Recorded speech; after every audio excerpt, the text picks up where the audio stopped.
네, 안녕하세요. UNC REA의 중국 오피스입니다.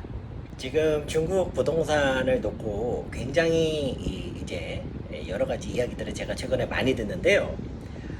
한국에 계시는 분들하고 그 다음에 중국에 계시지만 한국 언론을 많이 보시는 분들께서는 기본적으로 조금 보시는 시각들이 항상 위기 중심이시더라고요.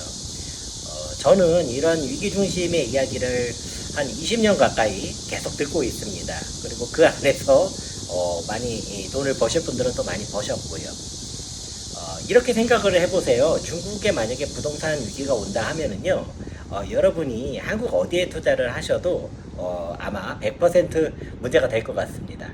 지금 보시면은 경제라는 게 약간의 그 주기가 있거든요. 간단하게 말씀드리면 불황이 있고 호황이 있습니다. 그러면 이제 불황이라는 건 뭐냐면 이것도 너무너무 간단하게 말씀드리면요, 경제 규모가 되게 작아지는 거예요. 호황은 뭐냐면 경제 규모가 빨리 확장하는 겁니다. 제가 작년에 100만 원을 벌었는데 올해 90만 원을 벌었다. 그러면 10%만큼 불황 요인이 있는 거고, 작년에 100만 원을 벌었는데 올해 내가 200만 원을 벌었다. 그러면은 두 배로 성장을 한 것이죠. 약간 이런 어떤 차이가 있는데요. 이것이 일정하게 유지가 되는 게 아니고 올라갔다 내려갔다 하는 주기가 있다. 라고들 얘기를 합니다. 그런데요, 미국하고 중국이 이 주기가 서로 엇갈립니다. 그렇기 때문에 여기서 좀 착시 효과들이 많이 있어요. 지금 미국 경제, 그 다음에 EU 경제는요, 아주 빠른 속도로 불황을 향해서 들어가고 있습니다. 특히 물가 상승 요인이 너무 심각해지면서 물가를 안정시키기 위해서 금리를 올려야만 하는, 근데 금리를 올리는 순간 시장이 빠르게 위축해버리는 것을 감수할 수밖에 없는 그런 굉장히 어려운 상황인데요. 지금 중국에 계시는 분들은 아마 100% 동의하실 게 중국은 물가 상승이 사실상 거의 없습니다. 거의 유지가 되고 있고요.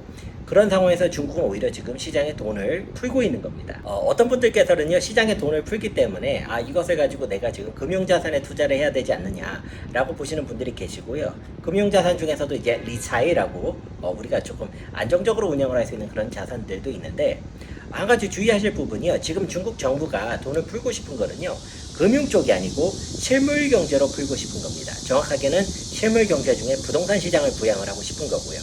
부동산 시장 중에서는 신축 분양 시장을 부양시키고 싶어 합니다. 왜냐하면은 신축을 분양을 했을 때에 새로 아파트가 지어지면서 건설 경기가 일어나고요. 건설 경기는 굉장히 다양한 산업 연관 승수를 가지고 있습니다. 그러니까 건설 경기만 올라가도 먹고 사는 사람들, 고용이 되는 사람들이 굉장히 큰 폭으로 증가를 합니다. 따라서 건설 경기가 그렇게 중요하고요. 또 한 가지는 입주를 하고 났을 때에 연관되는 산업이 있습니다. 자동차, 가전, 가구, 인테리어, 이런 산업들은요, 입주가 되고 난 집에 대해서 발생하는 수요들입니다. 그렇기 때문에 지금 중국이 경제를 부양시켜야 되는 입장에서는요, 이 부동산 중에서도 특히 신축 시장을 갖다가 부양시키는 것이 너무너무 중요한 상태입니다. 자, 또 한 가지를 말씀을 드리자면은요, 중국에서 이 건설업 경기라는 것은요, 지방정부의 세수입하고 굉장히 관계가 깊습니다. 중국은요, 세금을 걷어들이면은요, 중앙정부가 가져가는 부분이 있고 지방정부가 가져가는 부분이 있는데요, 중앙정부가 가져가는 비중이 압도적으로 높습니다. 그렇기 때문에 지방정부는 세수입과 세지출 간의 균형을 유지하기 위해서 추가적인 세수입을 확보를 해야 되는데요, 최근 20년 동안 계속해서 부동산 분양을 위한, 건설을 위한 토지 매각이 그 대표적인 세수의 수단이었습니다. 그런데 최근에 부동산 경기가 다운이 되다 보니까 이 지방정부의 세수입이 계속 쪼들렸고요. 이게 누적이 되다 보니까 심각한 상태까지 이르게 된 겁니다. 자, 따라서 현 시점에서 중국은요, 이 신축 중심으로 한 부동산 경기를 부양을 해야만 한다.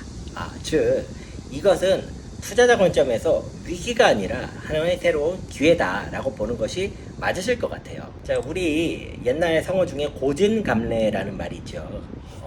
저희가 이제 고생을 잘 견디고 나면은 우리 견딘 자들한테 상황하는 대가가 따른다, 이런 것인데, 최근 한 1년 가까이 되는 기간 동안에 중국 전국적으로 부동산 개발상들이 있죠. 디벨로퍼들이라고 하죠. 이 회사들이 약 400에서 500개 정도가 파산을 했다고 합니다. 이걸 이제 중국말로 시파이, 그러니까 패를 섞는다.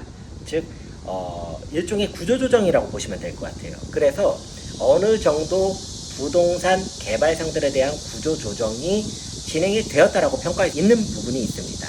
자, 때문에 지금부터는 살아남은 부동산 개발상들에게 새로운 성장의 기회를 주는 식으로 정부가 다시 운영하지 않을까 조심스럽게 예측을 하는 부분이고요. 그렇기 때문에 고진감래의 국면이 올 것 같습니다. 조금 더 구체적으로 말씀을 드리자면요.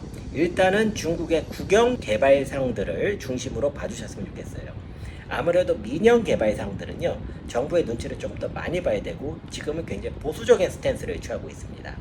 따라서 국영 개발상들, 여러분들 잘 아시는 화룬이라든지요, 아니면 웨이양, 혹은 베이징 청지엔, 이런 굉장히 중국의 덩치가 큰 국영 개발상들이 있습니다. 이런 개발상들이 지방정부하고 다양한 프로젝트를 수행해 나가는 형식으로 부동산 경기가 진작이 될 것으로 저희가 쭉 예측을 해왔었습니다. 자, 최근에 저희 중국 오피스는요, 칭다오 현지에 있는 국영 개발상 업체의 칭다오 전체 총경리하고 같이 미팅과 식사를 조금 진행을 했던 바가 있습니다. 저희 SNS 보시는 분들은 아마 공유가 됐을 거고요. 그때 저희가 국영 개발상들이 지금 시장을 갖다가 반전돼서 올라가고 있는 것으로 읽고 있다라는 그런 느낌을 강하게 받았습니다. 따라서 지금부터는요, 여러분들께서 투자를 하실 때 일단은 국영 개발상들의 움직임을 중심으로 살펴봐 주셨으면 하고요. 이게 부동산 시장이라는 것이 어떻게 조금 나쁘게 얘기를 하면은요, 정부하고 부자들 간의 짜고 치는 고스톱이라고도 할 수가 있어요. 좀 나쁘게 얘기한 겁니다. 자, 뭐냐면은요, 정부에서는요, 부양을 하려면 일부 부자들, 눈치 빠르고 행동력이 빠른 사람한테 돈을 벌게 해줘야 됩니다. 자, 그러면 이 사람들이 돈을 벌면서 조금 더 많은 사람들이 확대 참여를 할 것이고요. 그 과정에서 전체적으로 참여자가 늘어나면서 시장을 부양하는 그런 형태로 갈 것으로 예상을 조심스럽게 해보고 있습니다. 예, 그러면 UNC RDA 중국 오피스의 지금 중국 시장은 여기까지 여러분들에게 공유를 드리겠습니다. 감사합니다.